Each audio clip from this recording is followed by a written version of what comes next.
अस्सलामुअलैकुम। मैं गुलिस्ता एडवोकेट आप सभी का आपके अपने चैनल में खुशामदीद करती हूँ।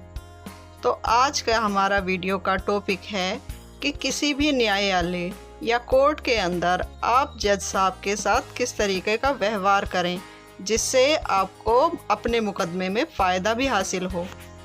अगर किसी कोर्ट में हम पेश हो रहे हैं किसी आरोपी के तौर पर, किसी गवाह के तौर पर या किसी पक्षकार के तौर पर या किसी भी माध्यम से हमें कोर्ट के माध्यम पेश होना पड़ रहा है, ऐसा क्या करें जिससे जज साहब प्रभावित हों और हमारे केस में हमें इसका फ़ायदा मिले। तो इसके कुछ टिप्स हैं जो मैं आपके साथ शेयर करती हूँ। तो सबसे पहले नंबर पे आपको गौर करने की बात यह है, अगर आप कोर्ट के अंदर जा रहे हैं किसी भी पक्षकार के रूप में या गवाह के रूप में या किसी और चीज़ के लिए, तो आप कोई भी ऐसे भड़काऊ कपड़े ना पहने जिससे देखते ही आपकी इमेज ख़राब हो। वहाँ एकदम सिंपल और सादा कपड़े पहनकर कोर्ट के सामने जाएं, जज साहब के सामने जाएं। दूसरे नंबर पर अगर आप जज साहब के सामने जाएं तो आप उनको हाथ के इशारे से हल्का सा नमस्कार या सलाम ज़रूर पेश करें। इससे जज साहब के सामने आपकी सकारात्मकता का पता चलता है और ये आपके गुड बिहेवियर में भी शामिल है। नंबर 3 पर हम बात करें, आप अपनी बात को कहने के लिए ज़्यादा उत्साहित ना हो। जब भी आपसे कोई सवाल पूछा जाए तो बिल्कुल नरमी के साथ उसका जवाब आप दें। चौथे नंबर पर मैं बात करूंगी, अगर कोर्ट के अंदर आपके नाम की पुकार हो चुकी है और आपके वकील साहब वहां पर मौजूद नहीं हैं, तो आप कोर्ट में जज साहब से बड़ी नरमी से कह सकते हैं कि मेरे एडवोकेट फ़िलहाल दूसरे कोर्ट में हैं, मैं उनको बुला कर लाता हूं। तो आपकी फ़ाइल एक साइड में रख दी जाएगी, फिर जब आपके वकील साहब आएंगे आपके केस पर तब सुनवाई की जाएगी।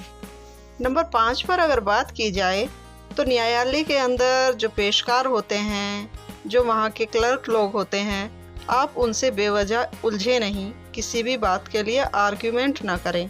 अपनी बात को अगर आपको कुछ भी कहना है तो बड़े प्यार से रखें जिससे आपको मुकदमे में उसको फ़ायदा मिल सके और जज साहब के सामने आपकी गुडविल बनी रहे। नंबर 6 पर हम बात करते हैं, अगर जज साहब के द्वारा आपसे कोई सवाल पूछा जाता है तो उस सवाल का जवाब देने से पहले आप ये गौर करें कि आपको जज साहब से किस तरह मुखातिब होना है। जैसे हम बात करें अपने यूपी की, जो आम बोलचाल में जज साहब को बोला जाता है। कुछ लोग जज साहब को योर ऑनर कहकर बुलाते हैं, कुछ जनाब कहते हैं, कुछ सर कहते हैं या कोई भी ऐसा रेस्पेक्टेड शब्द जो जज साहब को सूटेबल हो, आप उन्हें कह सकते हैं। अगर हम बात करें लोकल लैंग्वेज की तो सबसे जो फेमस शब्द है वो है आपका सर। इसमें कोई आपकी लेडी मजिस्ट्रेट हो या फिर कोई जेंट्स मजिस्ट्रेट हो, आप ये दोनों के लिए ही इस्तेमाल कर सकते हैं। सर हम दोनों को ही बोल सकते हैं। नंबर 7 पर अगर आप जज साहब को किसी सवाल का जवाब दे रहे हैं तो आप गौर करें कि आपका आई कांटेक्ट बना रहे। ये ना हो कि जज साहब आपसे कोई सवाल कर रहे हैं और आप इधर उधर देख रहे हैं। इस तरीके की चीज़ों से ज़रूर बचें।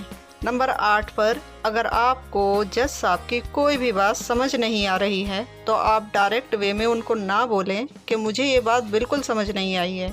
आप बड़े प्यार से उनको कहिए, सर मैं समझने में असमर्थ हूँ, मैं आपकी बात को समझ नहीं पा रहा हूँ।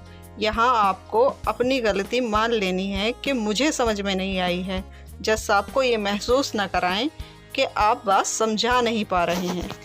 नंबर 9 पर आप गौर करें कि आप जिस भी बात का जवाब दे रहे हैं उसमें ज़रा भी उत्तेजना ना दिखाएं। कोई लंबा चौड़ा उसके बारे में कोई भाषण ना दें या किसी कानून में कोई कमी ना निकालें, इसमें ये होना चाहिए था, इसमें वो होना ना चाहिए था। तो इस तरीके की बातें आपको बिल्कुल नहीं करनी है। आपको जो काम करने हैं, जिस बारे में आपसे पूछा जाए, सिर्फ उसी का सीधा सीधा सा जवाब देना है। किसी भी तरह के किसी कानून पे या फिर जज साहब के ऊपर किसी तरह का कोई लालछन या इल्ज़ाम या फिर जिसके लिए आप गए हैं उसके ऊपर भी आपको ये आरोपीबाजी नहीं करनी है। नंबर 10 पर अगर आप किसी गवाह के रूप में कोर्ट में उपस्थित हुए हैं और दूसरे वकील के द्वारा आपसे कोई सवाल पूछा जा रहा है तो तो आप उस सवाल का सीधे सीधे से जवाब दें। विरोधी वकील साहब से भी आपको कोई ऐसी बात नहीं कहनी है जो आपके लिए आपके मुकदमे में गलत साबित हो। अब अगर इसमें हम बात करें तो आपके द्वारा कोई भी ऐसा काम नहीं किया जाना चाहिए जिससे जज साहब को ऐसा लगे कि आपके द्वारा इस मुकदमे में डिले किया जा रहा है। मान लीजिए आप बार बार अपने मुकदमे में एप्लीकेशन लगा रहे हैं, डेट पर डेट ले रहे हैं, तो ऐसी भी कोई भी बात जज साहब को महसूस नहीं होनी चाहिए कि आप इस मुकदमे में डिले कराना चाहते हैं। ये आपके लिए नुकसानदेह हो सकता है। तो यही कुछ ऐसी बातें थी जिनको आप गौर करेंगे तो आपके मुकदमे में आपको इसका बहुत लाभ मिलेगा, क्योंकि न्यायालय की भूमिका बहुत बोल्ड होती है। न्यायालय एक ऐसी जगह है जहां हर प्रकार के लोग आते हैं और न्यायालय उनको न्याय देने का काम करता है। तो आप अपने लिए न्याय मांगे, किसी तरह की ऐसी बात ना करें जिससे न्यायालय या जज साहब आपसे नाराज़ हों। तो ये जानकारी आपको कैसी लगी ये हमें कमेंट सेक्शन में ज़रूर बताएं। अगर वीडियो आपको पसंद आई हो तो वीडियो को लाइक करें, चैनल को सब्सक्राइब करें और वीडियो को शेयर ज़रूर कीजिएगा, ताकि जो लोग कोर्ट में जाने वाले हैं वो इस वीडियो के माध्यम से कुछ नया जाने और कोर्ट में ऐसा ही व्यवहार करें जो उनको उनके मुकदमे में लड़ने में मदद कर सके। Thanks for watching. Have a good day.